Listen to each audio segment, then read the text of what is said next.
టీచాట్ వీక్షకులకు నమస్కారం. మనం ఇప్పుడు నవంబర్ 2023కు సంబంధించిన కరెంట్ అఫైర్స్ గురించి చర్చించుకుందాం. సో నవంబర్ 2023 కరెంట్ అఫైర్స్లో భాగంగా ఇప్పుడు మనం ఈ ఎపిసోడ్లో పలు అంతర్జాతీయ అంశాల గురించి, వాటి బ్యాక్గ్రౌండ్, అసలు ఎందుకు ఇవి వార్తల్లో నిలిచాయి, వాటన్నిటి గురించి చర్చించుకుందాం.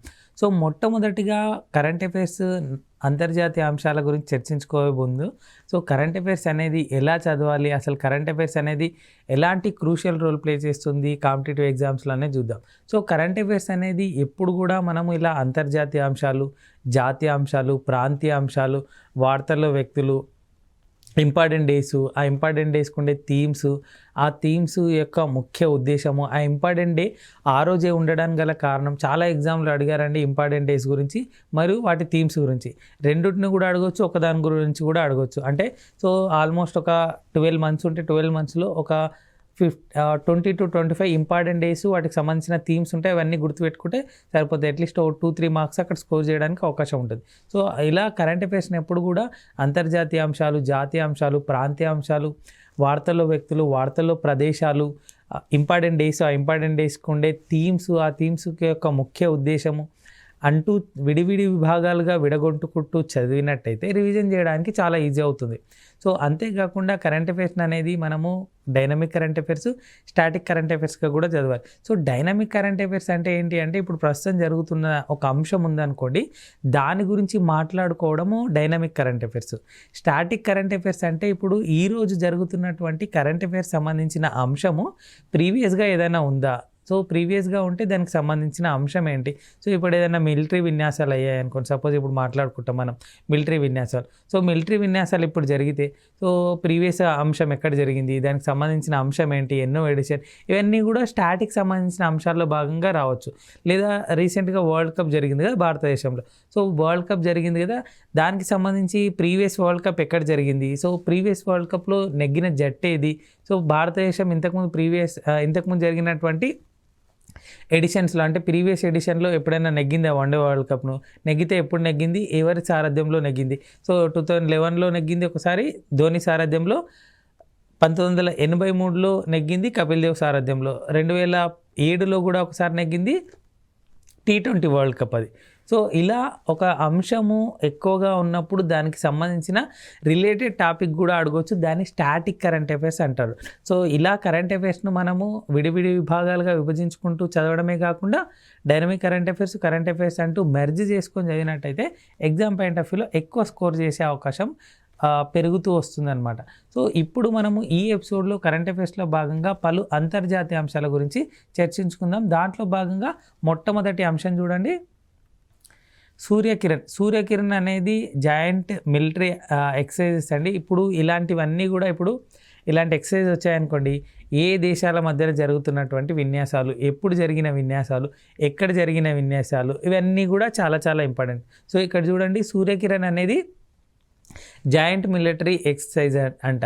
సో ఏ దేశాల మధ్యలో అంటే భారతదేశం మరియు నేపాల్. ఇది భారతదేశం మరియు నేపాల్. ఎన్నో ఎడిషన్ అని కూడా అడగవచ్చు. ఎన్నో ఎడిషన్ అంటే 17th ఎడిషన్. ఇది 17th ఎడిషన్. ఎప్పటి నుండి ఎప్పటి వరకు జరిగాయి ఈ విన్యాసాలు లేదా ఎక్సర్సైజ్ అంటే 24th November to December 7th వరకు, అంటే ఇంకా జరుగుతూనే ఉన్నాయి. అంటే డిసెంబర్లో కూడా దీని గురించి మనం మాట్లాడుకుంటాం, డిసెంబర్ కరెంట్ అఫైర్స్లో భాగంగా కూడా. సో ఎక్కడ జరిగాయి అంటే ఉత్తరాఖండ్లోని పితోర్గఢ్లో. ఎక్కడ? ఉత్తరాఖండ్లోని పితోర్గఢ్లో. సో సూర్యకిరణ్ అనేది ఏ దేశాల మధ్యలో జరిగినటువంటి సైనిక విన్యాసాలు అని అడగొచ్చు. ఏ దేశము? భారతదేశం మరియు నేపాల్. ఎక్కడ జరిగాయి అని అడగొచ్చు. ఎక్కడంటే ఉత్తరాఖండ్లోని పితోర్గఢ్లో. ఎక్కడ? ఉత్తరాఖండ్లోని పితోర్గఢ్లో. ఎన్నో ఎడిషన్ అని అడగొచ్చు. ఎన్నో ఎడిషన్? 17th edition. ఎప్పటి నుండి ఎప్పటి వరకు జరిగాయి అంటే నవంబర్ 24th నుండి December 7th 2023లో, అంటే ఈ ఇయర్లో. చాలా చాలా ఇంపార్టెంట్ బిట్స్ అండి. సో ఎగ్జామ్ పాయింట్ ఆఫ్ వ్యూలో వీటిని ఎలా అడగొచ్చు అంటే, ఇది దాని గురించి ఒక ఎగ్జామ్లో కంపల్సరీగా బిట్ ఉంటుంది ఈ విన్యాసాల గురించి. సో అవి విన్యాసాలు ఏవి అని అడగొచ్చు, లేదా ఏ దేశాల మధ్యలో విన్యాసాలు అని అడగొచ్చు, లేదా ఎక్కడ జరిగాయి అని అడగొచ్చు. సో ఇవన్నీ కూడా చాలా ఇంపార్టెంట్. సో సూర్యకిరణ్ అనేది భారతదేశం మరియు నేపాల్ మధ్య జరిగిన విన్యాసాలు. ఎక్కడ జరిగాయంటే ఉత్తరాఖండ్లోని పితోర్గఢ్లో. ఎప్పటి నుండి ఎప్పటి వరకు అంటే November 24th to December 7th. ఎన్నో ఎడిషన్ అంటే 17th edition joint military exercises Suryakiran అనేది. సో ఏ దేశాల మధ్యలో జరిగింది? భారతదేశం మరియు నేపాల్ మధ్యలో జరిగినటువంటి విన్యాసాలు. నెక్స్ట్ చూడండి, ఆస్ట్రా హిందూ 23. సో ఆస్ట్రా హిందూ 23 అనేది ఎన్నో ఎడిషన్ అంటే రెండవ ఎడిషన్. రెండవ ఎడిషన్. ఎక్కడ జరిగాయి ఇది అంటే పర్త్లో. ఎక్కడుంది ఇది? ఆస్ట్రేలియాలో. సో ఆస్ట్రేలియాలో ఉంది అన్నప్పుడే ఏ దేశాల మధ్యలో? ఆస్ట్రా హింద్. అక్కడ చూడండి, ఆస్ట్రేలియా హిందుస్థాన్ అని కూడా అనుకోవచ్చు. ఆస్ట్రా హింద్. సో ఎన్నో ఎడిషన్? రెండవ ఎడిషన్. ఎక్కడ జరిగాయి? పర్త్లో. పర్త్లో. భారతదేశము మరియు ఆస్ట్రేలియా మధ్య జరిగే విన్యాసాలు. ఇది కూడా చూడండి, నవంబర్ 22 నుండి డిసెంబర్ 6 వరకు 2 వారాల పాటు జరిగే సైనిక విన్యాసాలు. సో ఆస్ట్రా హింద్ అనేది ఏ దేశాల మధ్య జరిగే సైనిక విన్యాసాలు అని అడగవచ్చు. ఏ దేశం? భారతదేశం మరియు ఆస్ట్రేలియా. ఎన్నో ఎడిషన్? Second edition. ఎక్కడ జరుగుతున్నాయంటే పర్త్లో. పర్త్లో. ఎక్కడది? ఆస్ట్రేలియాలో ఉంది. సో ఎప్పటి నుండి ఎప్పటి వరకు జరిగాయంటే నవంబర్ 22 నుండి డిసెంబర్ 6 దాకా. ఎప్పటిదాకా? డిసెంబర్ 6 దాకా, నవంబర్ 22 నుండి. ఆస్ట్రా హింద్ అనేది ఆస్ట్రేలియా మరియు హిందుస్థాన్ లేదా భారతదేశం మధ్య జరుగుతున్నటువంటి సైనిక విన్యాసాలు. ఎన్నో ఎడిషన్? Second edition. ఎక్కడ జరిగాయి? పర్త్లో. నెక్స్ట్ అంశం, India OPEC energy dialogue. So India OPEC energy dialogue యొక్క సమావేశాలు కానీ అత్యున్నత సమావేశం కానీ ఎక్కడ జరిగింది అంటే ఆస్ట్రేలియాలోని వియన్నాలో. వియన్నాలో. ఎన్నో ఎడిషన్ అంటే 6th. ఇది 6th ఎడిషన్. సో ఎప్పుడు జరిగింది అంటే 9th నవంబర్లో జరిగింది ఇండియా ఒపెక్ ఎనర్జీ డైలాగ్. ఆస్ట్రేలియాలోని వియన్నాలో. వియన్నాలో. బార్డ్, ఇది చాలా చాలా ఇంపార్టెంట్ బిట్ అండి. టీనేజర్స్ కోసం ఏఐ చాట్ బాట్ను పరిచయం చేసింది ఒక సంస్థ. దాని పేరేంటి అంటే బార్డ్. సో ఆర్టిఫిషియల్ ఇంటెలిజెన్స్ సంబంధించిన చాట్ బాట్ గురించి మాట్లాడుకుంటున్నాం. సో ఆర్టిఫిషియల్ ఇంటెలిజెన్స్లో భాగంగా ఇది చాలా చాలా ఇంపార్టెంట్ బిట్గా చెప్పుకోవచ్చు. ఏఐ గురించి మాట్లాడుకున్నాం ఇందాక. ఓపెన్ ఏఐకి మీరా మిరాటి గురించి, ఆమె తాత్కాలిక సీఈఓగా ఉంది ఆల్ సొలొమన్ పదవి నుంచి తొలగించడంతో అని చెప్పుకున్నాం కదా. సో టీనేజర్స్ కోసం ఏఐ చాట్ బాట్ను ఇటీవల గూగుల్ ప్రవేశపెట్టింది, పరిచయం చేసింది. దాని పేరు ఏంటి అని అడగచ్చు. ఏంటి అంటే బార్డ్ లేదా బార్డ్ అనే ఒక ఏఐ చాట్ బోట్ను ఏ సంస్థ పరిచయం చేసింది అని అడగచ్చు. ఏది అంటే గూగుల్. చాలా చాలా ఇంపార్టెంట్ బిట్ అండి. సో సైన్స్ అండ్ టెక్లో భాగంగా ఇలాంటి బిట్స్ అడిగే అవకాశం ఎక్కువగా ఉంది. చాలా చాలా ఇంపార్టెంట్ బిట్. నెక్స్ట్ అంశం, Indian international science festival. So IISF. So Indian international science festival ఎక్కడ జరగబోతుంది, ఎప్పుడు అంటే జనవరి 2024లో జరగబోతుంది. ఎక్కడంటే ఫరీదాబాద్లో. ఫరీదాబాద్లో. సో జనవరి 17 నుండి 20 వరకు జరుగుతుంది. ఎన్నో ఎడిషన్ అంటే 9th edition. 9th edition. Theme చూడండి దీనికి సంబంధించి, అమృత్ కాల్లో science and technology public outreach. Amrit కాల్లో science and technology public outreach అనేది ఈ ఇయర్ యొక్క ఇండియన్ ఇంటర్నేషనల్ సైన్స్ ఫెస్టివల్ యొక్క థీమ్. ఎప్పుడు జరగబోతుంది, ఎక్కడ జరగబోతుంది అంటే జనవరి 17 నుండి 20 వరకు జరుగుతుంది 2024లో. ఫరీదాబాద్లో. ఎన్నో edition? 9th edition. 9th edition. Next అంశం, ఒమెగ్లే. సో ఒమెగ్లే అనేది చాలా పాపులర్ అయినటువంటి వీడియో చాట్ సర్వీస్ అండి. చాలామంది యూట్యూబ్లో వాటిలలో చూస్తుంటారు ఒమెగ్లే అనేది. సో ఈ ఒమెగ్లే చాట్ సర్వీస్ ఇటీవల వార్తల్లో ఎందుకు ఉంది అంటే 14 సంవత్సరాల తర్వాత ఇది మూసివేయబడింది అని చెప్పి ఆ కంపెనీ ప్రకటించడం జరిగింది. అందుకు గాను చాలా చాలా ఇంపార్టెంట్ బిట్. సో ఇటీవల మూసివేయబడినటువంటి పాపులర్ వీడియో చాట్ సర్వీస్ ఏది అని అడగచ్చు. ఏది అంటే ఒమెగ్లే. నెక్స్ట్ అంశం, ఆసియా పసిఫిక్ ఎయిర్లైన్స్ 2030 నాటికి 5% గ్రీన్ ఫ్యూయల్ వినియోగాన్ని లక్ష్యంగా పెట్టుకుంది. సో ఇప్పుడు చూడండి, పర్యావరణాన్ని కాపాడాలనే ఉద్దేశంతో ఇలాంటి ఇనిషియేషన్ తీసుకుంటుంటారు. సో ఆసియా పసిఫిక్ అనే ఎయిర్లైన్స్ ఏ సంవత్సరం నాటికి 5% గ్రీన్ ఫ్యూయల్ వినియోగాన్ని లక్ష్యంగా పెట్టుకుంది అంటే 2030 నాటికి. ఎప్పటికీ? 2030 నాటికి. నెక్స్ట్ అంశం, భారతదేశ విదేశాంగ శాఖ మంత్రి అయినటువంటి ఎస్ జయశంకర్ ఇటీవల ఒక దేశంలో 5 రోజుల పాటు పర్యటించడం జరిగింది. ఏ దేశం అది అంటే యునైటెడ్ కింగ్డమ్. యూకేలో. సో యూకేలో ప్రధానమంత్రిగా ఉన్నటువంటి వ్యక్తి పేరేంటంటే రిషి సునాక్. ఎవరు? రిషి సునాక్. సో భారతదేశ విదేశాంగ మంత్రి ఇటీవల ఏ దేశంలో 5 రోజుల పర్యటన గావించారో అని అడగచ్చు. ఎక్కడంటే యూకేలో, యునైటెడ్ కింగ్డమ్లో. సో ఆ దేశ ప్రధానమంత్రి ఎవరు ఉన్నారంటే రిషి సునాక్, భారత సంతతికి చెందినటువంటి వ్యక్తి. నెక్స్ట్ అంశం, స్వలింగ వివాహాలను అంగీకరించినటువంటి మొదటి దక్షిణాసియా దేశం ఏది అంటే నేపాల్. సో చాలా చాలా ఇంపార్టెంట్ బిట్ అండి ఇది కూడా. సో మొట్టమొదటి రికార్డు ఇవన్నీ కూడా కీవర్డ్స్గా చెప్పుకోవచ్చు కరెంట్ అఫైర్స్లో భాగంగా. సో ఇలాంటి వాటిపైన క్వశ్చన్స్ అడిగే అవకాశం ఎక్కువగా ఉంటుంది. సో స్వలింగ వివాహాలను అంగీకరించినటువంటి మొదటి దక్షిణాసియా దేశం ఏది అంటే నేపాల్. ఇది నేపాల్. సో నేపాల్ సంబంధించిన అంశం కాబట్టి అక్కడ అధ్యక్షుడిగా ఎవరున్నారు, ప్రధానమంత్రిగా ఎవరున్నారు చూద్దాం. చూడండి, అధ్యక్షుడిగా ఎవరున్నారంటే రామచంద్ర పౌడెల్. ఎవరు? రామచంద్ర పౌడెల్. ప్రధానమంత్రిగా ఎవరున్నారంటే పుష్పకమల్ దహాల్. ఎవరు? పుష్పకమల్ దహాల్. సో ఎందుకు ఇటీవల నేపాల్ గురించి వార్తలో ఉంది అంటే స్వలింగ వివాహాలను అంగీకరించిన మొదటి దక్షిణాసియా దేశంగా ఇది రికార్డు నెలకొల్పింది. ఏ దేశం అంటే నేపాల్. సో నేపాల్ యొక్క అధ్యక్షుడిగా ఎవరున్నారు? రామచంద్ర పౌడెల్. ప్రధానమంత్రిగా ఎవరున్నారు? పుష్పకమల్ దహాల్. ఎవరు? పుష్పకమల్ దహాల్. నెక్స్ట్ అంశం, యూరోప్లోని సాంప్రదాయ సాయుధ దళాల ఒప్పందం సిఎఫ్ఈ నుండి వైదొలిగినటువంటి దేశం ఏది అని అడగచ్చు. ఏది అంటే రష్యా. చాలా చాలా ఇంపార్టెంట్ బిట్ అండి. ఆర్మ్డ్ ఫోర్స్ గురించి, సాయుధ దళాల గురించి లేదా వార్స్ గురించి, శాంతి గురించి, ప్రపంచ శాంతి గురించి ఇలాంటి బిట్స్ అడిగే అవకాశం ఎక్కువగా ఉంటుంది. సో యూరోప్లోని సాంప్రదాయ సాయుధ దళాల ఒప్పందం నుండి వైదొలిగినటువంటి దేశం ఏది అని అడగచ్చు. ఏది అంటే రష్యా. ఇది రష్యా. నెక్స్ట్, ఎన్ఆర్ఐలు సావరిన్ గ్రీన్ బ్రాండ్లను కొనుగోలు చేసేందుకు ఏ బ్యాంక్ అనుమతి ఇచ్చింది అని అడగచ్చు. ఏదంటే ఆర్బీఐ. ఇది reserve bank of India. So reserve bank of India యొక్క ప్రధాన కార్యాలయం ఎక్కడుంది? ముంబైలో. గవర్నర్గా ఎవరున్నారు? శక్తికాంత్ దాస్. ఎవరు? శక్తికాంత్ దాస్. నెక్స్ట్, ప్రపంచంలోనే మొట్టమొదటి ఏఐ రోబో సీఈఓ. ఇది కూడా చాలా చాలా ఇంపార్టెంట్ బిట్ అండి. మొట్టమొదటి అన్నప్పుడు చాలా చాలా important. So that AI robot CEO అంట. దాని పేరు ఏంటి అంటే మికా. ఏంటి? మికా. సో ఏఐ సంబంధించి, ఆర్టిఫిషియల్ ఇంటెలిజెన్స్ సంబంధించిన ఏ అంశమైనా ఎగ్జామ్ పాయింట్ ఆఫ్ వ్యూలో ఇంపార్టెంట్ అండి. ఎందుకంటే ఈ మధ్య ఎక్కువగా దాని గురించి మాట్లాడుకుంటున్నాం. సో ఓపెన్ ఏఐకి ఇందాకే చెప్పుకున్నాం, మీరా మిరాట్ అనే ఆమె తాత్కాలిక సీఈఓగా ఉన్నారు ఆల్ట్ సోలమన్ ప్లేస్లో. సో గూగుల్ ప్రవేశపెట్టినటువంటి ఏఐ చాట్ బాట్ ఏది టీనేజర్స్ కోసం అంటే బార్డ్. ఇక్కడ చూడండి, ప్రపంచంలోని మొట్టమొదటి ఏఐ రోబో సీఈఓగా పేరుగాంచింది ఏది అంటే మికా. ఇది మికా.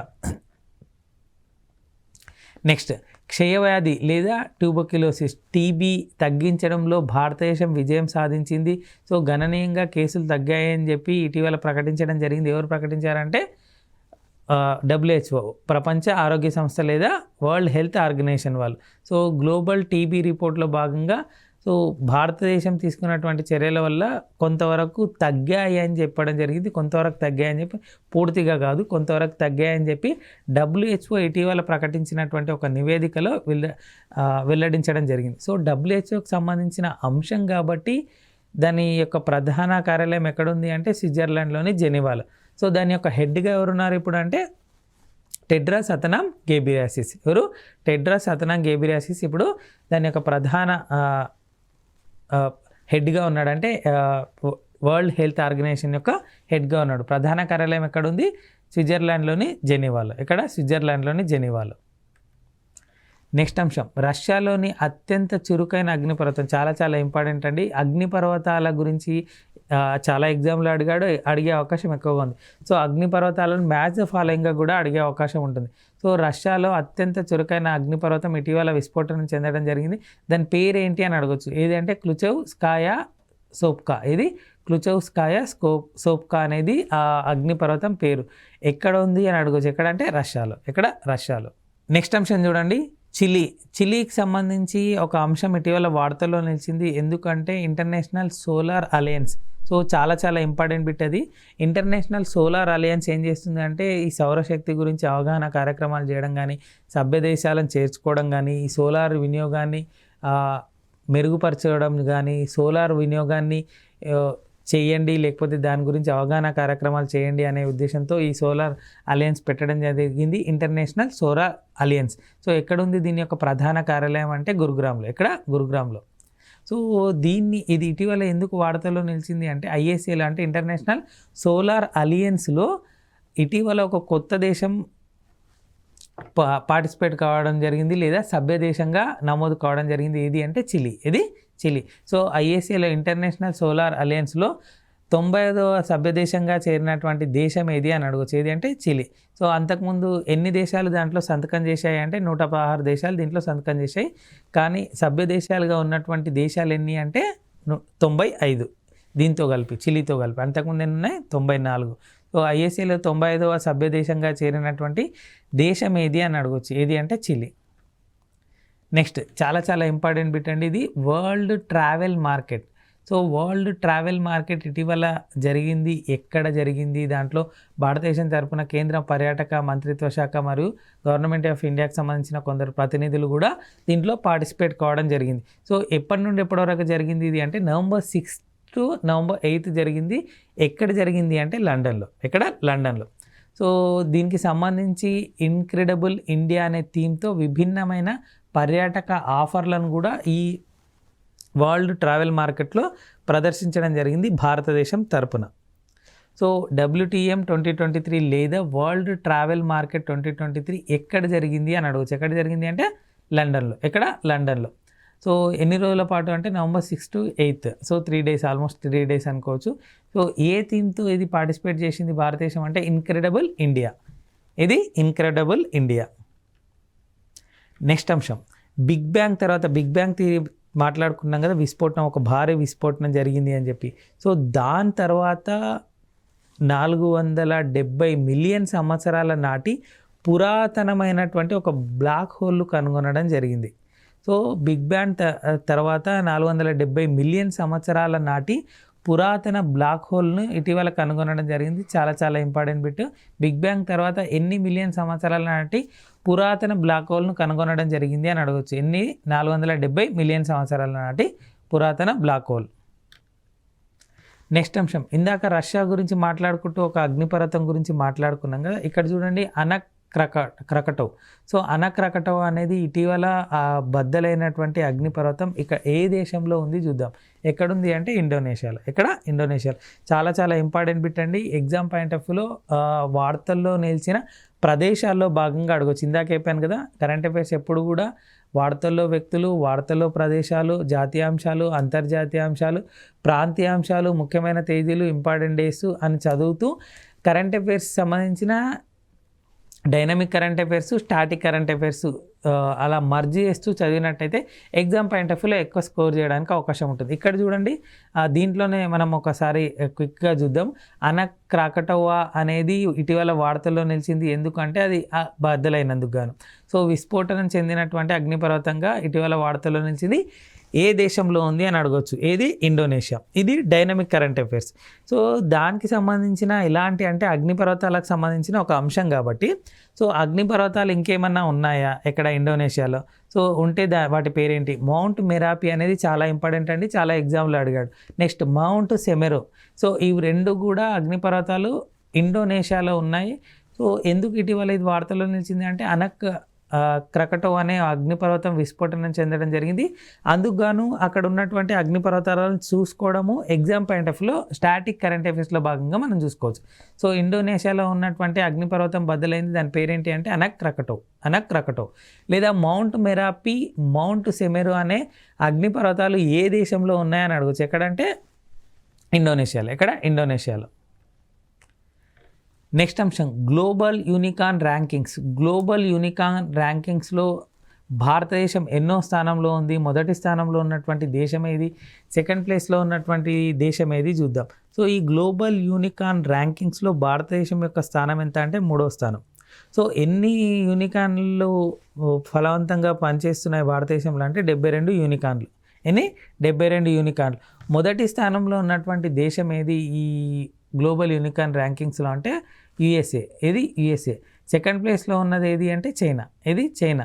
సో ఎవరు దీన్ని రిలీజ్ చేశారంటే జర్నలిస్ట్ ఆర్గ్ అనే ఒక పరిశోధన ప్రకారం, అంటే జర్నలిస్ట్ ఆర్గ్ అనేది ఒక నివేదిక రిలీజ్ చేయడం జరిగింది. ఆ నివేదికలో గ్లోబల్ యూనికార్న్ ర్యాంకింగ్స్లో భారతదేశం ఎన్నో స్థానంలో ఉంది అంటే 3వ స్థానంలో. మొదటి స్థానంలో ఉన్నటువంటి దేశం ఏది అంటే అమెరికా. 2వ స్థానంలో ఉన్నటువంటి దేశం ఏది అంటే చైనా. ఇది చైనా. సో గ్లోబల్ యూనికార్న్ ర్యాంకింగ్స్లో భారతదేశం యొక్క స్థానం ఎంత అంటే 3వ స్థానం. ఎంత? 3వ స్థానం. నెక్స్ట్ అంశం దీపావళి రోజు సెలవు దినం. సో ఆల్మోస్ట్ దీపావళి రోజు సెలవు దినంగా ఉంటుంది కదా. సో ఎందుకు మళ్ళీ ప్రత్యేకంగా దీని గురించి చెప్పుకోవడం అంటే భారతదేశంలో కాదండి, వేరే దేశంలో ఒక రాష్ట్రంలో దీపావళిని సెలవు దినంగా ప్రకటించి అక్కడ ఉత్తర్వులను జారీ చేయడం జరిగింది. అందుకు కానీ ఇది వార్తల్లో నిలిచింది. సో ఎక్కడ అంటే యుఎస్లో ఉన్నటువంటి న్యూయార్క్లో, ఇక్కడ న్యూయార్క్ రాష్ట్రంలో పాఠశాలలకు అక్కడ దీపావళి రోజు సెలవు దినంగా ప్రకటిస్తూ ఉత్తర్వులను వెల్లడించడం జరిగింది. ఈ బిల్లు పైన న్యూయార్క్ గవర్నర్ అయినటువంటి కేతీ హోచుల్ సంతకం చేయడం కూడా జరిగింది. సో ఏ దేశంలో దీపావళి రోజు సెలవు దినంగా ప్రకటించారు అంటే యుఎస్ఏలో. ఎక్కడ అని అడిగాడు అనుకోండి, న్యూయార్క్లో. ఎక్కడ? న్యూయార్క్లో. నెక్స్ట్ అంశం అంతర్జాతీయ మహిళా క్రికెట్కి సంబంధించిన ఒక అంశం అండి, చాలా చాలా ఇంపార్టెంట్ బిట్. దీని గురించి మనము ప్రీవియస్ ఎపిసోడ్లో భాగంగా చెప్పుకున్నాం. సో అంతర్జాతీయ మహిళా క్రికెట్లో లేదా ఇంటర్నేషనల్ క్రికెట్ కౌన్సిలింగ్ భాగంగా మొదటి ట్రాన్స్జెండర్ క్రికెటర్ గురించి మాట్లాడుకున్నాం. పేరేంటి అంటే డేనియల్ మెగ్గేయ్. ఎవరు? డేనియల్ మెగ్గేయ్. సో కెనడా దేశానికి చెందినటువంటి ఆటగాళ్ళుగా చెప్పుకోవచ్చు, క్రికెటర్గా చెప్పుకోవచ్చు. సో ఎందుకు ఇటీవల వార్తల్లో నిలిచింది అంటే ట్రాన్స్జెండర్ ఆటగాళ్లను ఐసీసీ నిషేధం విధించింది. సో ఇంటర్నేషనల్ క్రికెట్ కౌన్సిల్ ఉంటుంది కదా, రీసెంట్గా గత కొన్ని ఎపిసోడ్ల క్రితమే మనం మాట్లాడుకున్నాం. సో ఐసీసీ నిబంధనల ప్రకారం ట్రాన్స్జెండర్లు కూడా వీళ్ళతో పాటుగా ఆడొచ్చు అని చెప్పి సవరించడం జరిగింది. కానీ దాన్ని నిషేధం విధించడం జరిగింది. అంటే ఇప్పటి నుండి ఐసీసీ టోర్నమెంట్లో కానీ దేంట్లో కానీ ఈ ట్రాన్స్జెండర్ పాల్గొనడానికి వీల్లేదు. సో ఎవరి గురించి మనం మాట్లాడుకున్నాం ప్రీవియస్గా అంటే డేనియల్ మెగ్గేయ్. ఎవరు? డేనియల్ మెగ్గేయ్. ఏ దేశానికి చెందినటువంటి ట్రాన్స్జెండర్ క్రికెటర్ అంటే కెనడాకు. సో అంతర్జాతీయ మహిళా క్రికెట్కి సంబంధించిన అంశం ఇది. ట్రాన్స్జెండర్ ఆటగాళ్లను నిషేధం విధించినటువంటి సంస్థ ఏది అంటే international cricket counselling. Next INS Sumedha. So INS Sumedha అనే దాన్ని ఇటీవల మొజాంబిక్లో ప్రవేశపెట్టడం జరిగింది. చాలా చాలా ఇంపార్టెంట్ బిట్ అండి. ఇంటర్ ఆపరబిలిటీని పెంచడం కోసం దీన్ని అక్కడ ప్రవేశపెట్టడం జరిగింది, ఇండియన్ నేవల్ షిప్ని. సో దాని పేరేంటి? సుమేధ. సో మొజాంబిక్లో ప్రవేశపెట్టినటువంటి ఐఎన్ఎస్ ఏది అని అడగవచ్చు. ఏది అంటే సుమేధ. ఇది సుమేధ. చాలా చాలా ఇంపార్టెంట్ బిట్ అండి. నెక్స్ట్ అంశం single site solar power plant. So చాలా చాలా important bit. Single site solar power plant ఎందుకు ఇటీవల నిలిచింది అంటే ఇది ప్రపంచంలోనే అతిపెద్దది. ఇది ప్రపంచంలోనే అతిపెద్దది. ఎక్కడ ఏర్పాటు చేశారు దీన్ని అంటే యుఏఈలో, యునైటెడ్ అరబ్ ఎమిరేట్స్లో. చాలా చాలా ఇంపార్టెంట్ బిట్ అండి. ప్రపంచంలోనే అతిపెద్దదైనటువంటి single site solar power plant ఎక్కడ ప్రారంభించారు, ఎక్కడ ఏర్పాటు చేయబోతున్నారో అని అడగవచ్చు. ఎక్కడంటే యుఏఈలో. ఎక్కడ? యుఏఈలో, యునైటెడ్ అరబ్ ఎమిరేట్స్. నెక్స్ట్ అంశం AI safety summit 2023. AI safety summit 2023 ఎక్కడ ఎప్పుడు జరిగింది అంటే యూకేలో నిర్వహించడం జరిగింది, యునైటెడ్ కింగ్డమ్లో. ఎప్పుడు అంటే November 1st. So AI safety summit అంటే ఏఐ అంటే ఏంటి? Artificial intelligence. ఇందాక చెప్పాను మీకు, ఆర్టిఫిషియల్ ఇంటెలిజెన్స్కి సంబంధించిన ఏ అంశమైనా ఎగ్జామ్ పాయింట్ ఆఫ్ వ్యూలో అడిగే అవకాశం ఎక్కువగా ఉంది, అడగడానికి అవకాశం కూడా ఆస్కారం కూడా ఉంది. సో అందుకు గాను ఏఐకి సంబంధించిన ఏ అంశం ఉన్నా కానీ సైన్స్ అండ్ టెక్లో భాగంగా కరెంట్ అఫైర్స్ రిలేటెడ్ క్వశ్చన్గా ఇంపార్టెంట్గా గుర్తుంచుకోండి. సో ఏఐ సేఫ్టీ సమ్మిట్ 2023 ఎక్కడ జరిగింది? So artificial intelligence safety summit 2023 ఎక్కడ జరిగింది అంటే యునైటెడ్ కింగ్డమ్లో. ఎక్కడ? యునైటెడ్ కింగ్డమ్లో. ఎప్పుడు అంటే November 1st. సో యూకే గురించి మాట్లాడుకుంటున్నాం కాబట్టి అక్కడ ప్రధానమంత్రిగా ఎవరున్నారు? రిషి సునాక్. ఎవరు? రిషి సునాక్. ఇప్పటి వరకు మనము November 2023 సంబంధించిన కరెంట్ అఫైర్స్లో భాగంగా పలు అంతర్జాతీయ అంశాల గురించి చర్చించుకున్నాం. సో ఇంకొక ఎపిసోడ్లో ఇంకొన్ని అంశాలతో మీ ముందుంటాం. టీశాట్ వీక్షిస్తున్నటువంటి పోటీ పరీక్షల అభ్యర్థులందరికీ టీశాట్ తరపున ఆల్ ద బెస్ట్ తెలుపుతూ ధన్యవాదాలు.